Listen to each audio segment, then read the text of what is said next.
ঘন জঙ্গলের মাঝখানে ছিল এক বিশাল বন। সেই বনের রাজা ছিল এক ভয়ঙ্কর সিংহ। তার গর্জনে কাঁপত পুরো বন। প্রতিদিন সে ইচ্ছেমতো পশু শিকার করত। কেউ তার সামনে কথা বলার সাহস পেত না। সিংহ ভাবত, শক্তিই সব। যার শক্তি বেশি, সেই রাজা। একদিন সিংহ অসুস্থ হয়ে পড়ল। শিকার করতে পারছিল না, কিন্তু তার ক্ষুধা কমেনি। সে অন্য পশুদের ডেকে বলল, প্রতিদিন একজন করে পশু আমার গুহায় আসবে। আমি আর শিকার করব না। ভয়ে সবাই রাজি হয়ে গেল। প্রতিদিন এক একটি পশু কাঁদতে কাঁদতে সিংহের গুহায় যেত। এভাবে অনেক দিন চলল। বনের পশুরা খুব দুঃখে ছিল।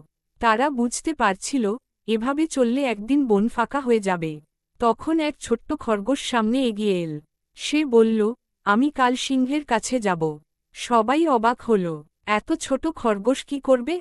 পরদিন খরগোশ ইচ্ছা করে দেরি করে গুহার দিকে গেল। সিংহ খুব রেগে গর্জে উঠল। খরগোশ এসে কাপা গলায় বলল, মহারাজ, আমি দেরি করেছি কারণ পথে আরেক সিংহ আমাকে আটকেছে। সে বলছে, এই বন তার। এ কথা শুনে সিংহের চোখ লাল হয়ে গেল। সে চেঁচিয়ে বলল, কোথায় সে? আমাকে দেখাও। খরগোশ তাকে একটি গভীর কুয়ার কাছে নিয়ে গেল। কুয়ার জলে সিংহ নিজের প্রতিবিম্ব দেখল। সে ভাবল, ওটাই অন্য সিংহ। রাগে সে গর্জে উঠে কুয়ায় ঝাঁপ দিল।